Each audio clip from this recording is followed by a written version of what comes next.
Hunt with passion. Never stop casting. Chase the dream.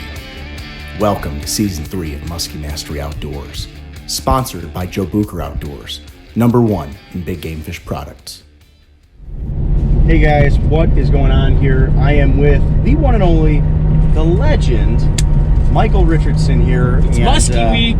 It is. We're back for our annual trip together, and you know, we got an interesting day here, man. You know, northwest winds, kind of a cold front, and right after this big heat wave rolled in, we were both out of town at our buddy Mike Conti, pro staffer, at his wedding over the weekend. So we missed all that heat, and now we got this kind of cooler weather that's moved in. It'll be interesting to see how that has affected the water temps and the muskies. It feels great. I mean, it's like 72 degrees right now. It's just a gorgeous day. But yeah, we'll see what it does to the bite. Yeah, I mean, my initial thought, as always, when you got kind of these cold front conditions, is downsizing. You know, Mike and I were already talking about 500 series Bucktails tinsel. The JB Rattler is definitely going to be thrown. Baby shallow raiders, so all the classic stuff. A little bit of a chop on the water. It looks like a beautiful afternoon. And any other ideas, Mike? Dude, I'm ready to get after it. Yeah, I mean, it's time to lay the hammer down on these muskies. Absolutely. So we'll see how it goes. We got our major period about 4:30 p.m. and we're gonna go from there. See what happens. All right, stay tuned. Interestingly, as the day progressed, Mike and I were not moving anything on our downsized approaches, so we decided to kick things up a notch and throw bigger presentations in hopes of triggering a muskie with increased noise and vibration. I snapped on a double 800 Bucktail tinsel in Goldilocks pattern because I've had good success with gold style color patterns on sunny days and stained water flowages. Now, as we move out and start casting over deeper structure here, I still have lots of confidence in a blade, but I do change things up a bit. Instead of doing the traditional fast retrieve, I prefer to crank it slower so that it moves deeper through the water column. And as you will see here, some muskies just cannot resist the slow roller. You still have one or no?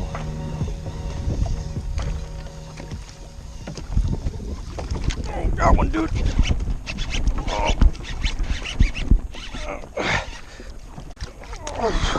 Try to bring her back over this way if I can. All right, dude. Yep, it is. Wow. Oh yeah, real nice one. Oh, she's not hooked real good, Mike. Nope, she's not hooked good. All right, dude. Here it comes. No, maybe not. Oh, stripping line.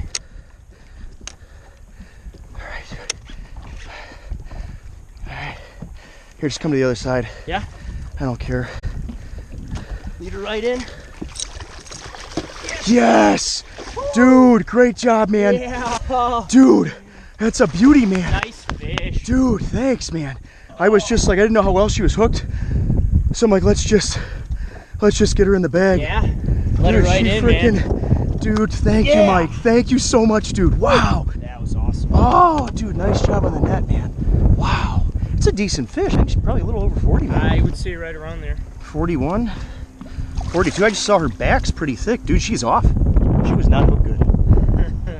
I just looked. I'm like, I don't think this fish is hooked very well. Wow. All right, Mike. Oh, dude. Look at that brute, man.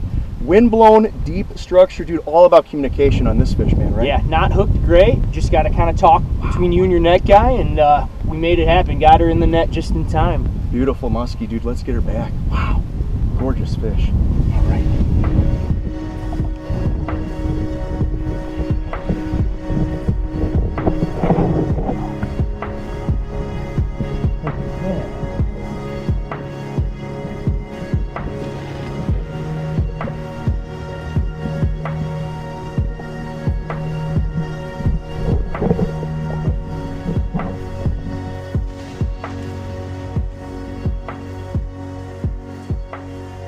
This fish was all about getting away from all this shallow structure. You know, these fish that are in real shallow, our thought here was that they're actually pretty lethargic with that really warm water.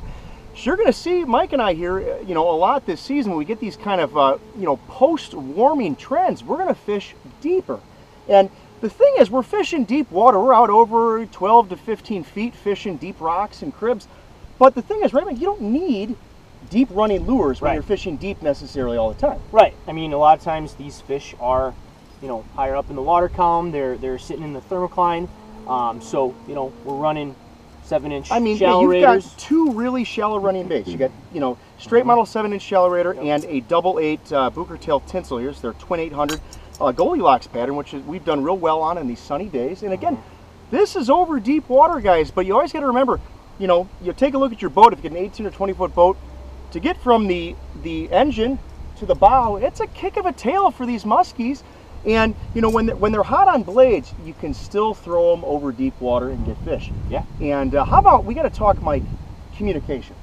Yeah, that fish was not hooked well, and you said it. You said she's not hooked great, and you know, we made some kind of last-second moves where we actually decided to net the fish on the other side of the boat because it was moving in that direction. We want to put the fish in the net head first, preferably. Yeah, absolutely. And that's what we did. You know, you kind of have to just think on your feet when you're musky fishing. You have got to have a good net guy or net gal with you because, like Mike said, you're talking to each other. If the fish is going one way, when they get big enough like this, you don't want to horse them, especially when they're not hooked well. So you just kind of have to adapt. If you're the net guy, move to the side that the angler that's hooked up is telling you to go to. Don't force the guy over onto a different side of the boat than they want to go to. Yeah. And you know, it's all about keeping the you know, a tautness in the line to keep that hook in that fish.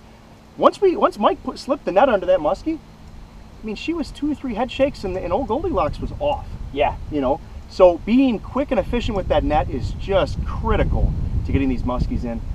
I mean, dude, solo, that might have been a loss. Oh, it would have been really tough solo. So. I mean, I would have had to be really lucky on that one. So, guys, just keep in mind a couple things to wrap up here. You can fish shallow running lures over deep water, and you gotta have a good net guy. It's all about communication. Hope you guys enjoyed this segment, and as always, thanks for watching.